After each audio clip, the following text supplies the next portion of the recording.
and relate to it. But that is not the only way that you can Hold on keep to your those memories, memories. your Yeah. photos up. Yeah. Yeah, And, I agree with that. and You're you're right. in that You're right. state. Yeah. You know what I'm Yep. saying? In that state. Yeah. So, Yeah. Yep. Go ahead, Dana. so Lawrence, how are you today? I'm doing good. I'm doing good. I'm in my creative state. But something really special happened when I first moved down here. I'm just going to back up a little bit. In 2016, when I left Maryland, um, I really had this, desire to be around my family because most of my family had moved to Florida in the mid '80s.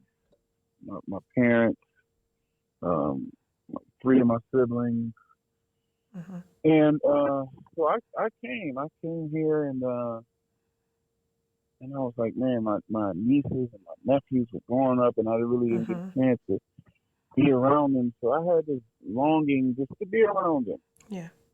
And at that time, I was really like, I'm usually, one of the clowns in the family, just cutting up. But during that season, I was just observing and watching, and, just being rejuvenated, being around my family. And at this particular time, I was staying with my youngest brother. He had two girls and a young son. He was 13 at the time, and just a gifted basketball player and really smart, academically. And so I got a chance to be around him. It was just like being around him at that time really sparked Mm-hmm. some creative stuff in me that I didn't even know was in there. I know Mm-hmm. I was a creative guy, but man, God had awakened some things in me that He put in me creatively as far as like, sports and education. And my nephew was the one that sparked that in me, just being around him, observing him. Beautiful. And I Mm-hmm. remember just one particular day, um, I was with him at the park. He was always dragging me to the park. He's like, come on, Aunt, let's go to the park. I said, man, you better do your homework first. So anyway, I would go. I would never tell him no. I would go, and then I would never forget this day. I said, all right, Prince, we home now. You got to do your homework. So he turns on his favorite YouTube channel, put on his favorite music. I said, man, how you gonna do your homework with all that going on? He said, I got this, Aunt. That was how he always did it. So later on that day, I went in the room, sitting on the side of the bed, and I kept seeing this image of this kid dribbling a stack of books. Mm-hmm. And that is how that is how I started this online T-shirt thing called. I'm revamping it now, but it was called My Brain Dribbles Books. Wow. And so Uh-huh. I went through a space and time where all this creative energy started flowing out of me. And so he was on his way. What was it, last year, to take his ACT test because he was going to Duke University, and he was 5 minutes away from the school. Somebody ran the red light, killed him instantly. He was 17. No. Mm. No. Yep. Oh I'm yeah. so I'm sorry to hear that. sorry. So sorry to hear Yeah. that. My baby bro, he died on 9/11 last year. Oh my Oh, Yep. goodness. wow. I'm so So sorry to hear, Yeah, sorry. that was Lawrence. my youngest brother's Son. baby, youngest child. Just he was such a magnificent kid. Mm-hmm. He didn't get in trouble at all, Yeah. and so and that was one of the major things that happened to me as far as like my creative side. It was like God awakened that Yes. thing in me just by being Through around Him, him. Yes. and I got it up Mm-hmm. and got it going, and before He died, Yeah. Oh, and yep. And so now I'm really working hard on that. So yeah.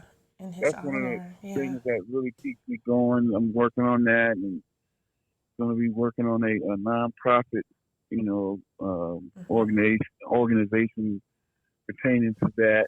I'm just working on me personally, better eating habits and stuff like that. I'm in a good. You're in a I good believe place. I'm in a good space. I'm Okay. really getting back into my music. Mm-hmm. One of my best friends in the world, he's been recording music, so I'll be flying back to Maryland probably in a few months to do a lot of recording. Yeah, so I'm really focusing on a lot of stuff that I really wanted to do for a long time. It's good to hear. I'm around some solid people. How did you deal with family? Your in-laws, or did you maintain those relationships with them? Good question. That's a Couples good that you question. hung out with, or Yeah, I did maintain a few relationships, not a lot, because a lot of okay, them, you know how when you're grieving, Yeah. because I went through a phase where I didn't want people to ask me how I was doing. Mm-hmm. hmm I thought that you should know how I was doing because I lost somebody. Right. I okay, didn't think people should ask me that, but I'm just saying that was just me personally. Sure. We went So through it. I okay, wasn't around people and stuff like that, but I've maintained a couple of good relationships that I've had over the years. Oh, I hope I said something that helped somebody. Just speaking from my heart, speaking from my soul, experience and stuff. And I'm so glad that you all allowed me to, be a part of this great podcast. thank And you. Thank you for joining us. thank you so kind. thank you, Lawrence, for sharing that with us, and it really opened my eyes to understanding it from a male perspective. Shows that we grieve, we love, it's the same. Mm-hmm. Our heart goes out to you and your family, and I am happy. I Yeah, am so happy, and I know Maisha would be so happy to know that you're in a great place, in a good it's great. Yeah. space, Yeah, yeah. and that you're surrounded by your friends and your family, Oh yeah. and we will definitely get through this, all of us.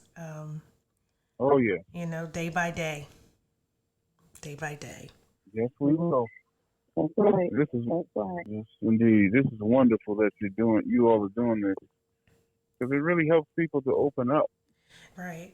and talk about things. Because I remember an example of it was somebody stuck in the 12th Street tunnel one day, and their hood was up, and so we stopped to help the person, Mm-hmm. and the young lady was trying to unscrew her radiator kit. We said, "Oh, don't do that. You don't want to do that because you don't want to release the pressure in the radiator." Mm-hmm. And I liken that into when somebody loses somebody, there's so much pressure in that Mm, in that person Mm-hmm. that if I you like take that. that top off too soon, you don't let it cool down, Right. that the heat, that hot air, that hot little misty air that comes out of it, Mm-hmm. the cat might hit you in the face, the Right. steam may burn you. So it's like you have to learn how, when somebody is grieving or going through grief, you got to learn how to handle them. You just can't Mm-hmm. say anything to them. Right. My brother, my baby brother, oh man, Mm-hmm. he's been going through, Mm-hmm. and it just so happened the Lord has me here now in Florida, Not really by just by his happenstance, right? Not by happenstance, I don't believe. Right. Understand. Yeah. Mm-hmm. Exactly. Right. Right. Have a Lawrence, good one. Yes. thank you so much for All right. joining us. Thank you. We appreciate your time. We wish you all the best in the future. We pray that if it is within your heart to find love again, that you do. Yeah. Yes. Yes. I appreciate that so kindly, and I wish you all well as well. Thank you. Thanks for listening to Bye Widow's bye. Peak. For extended conversation, head over to our YouTube channel. Subscribe to get alerts and sneak peeks on upcoming topics. Don't forget to like and share this podcast with your family and friends. Until next time, life is precious, and so are you.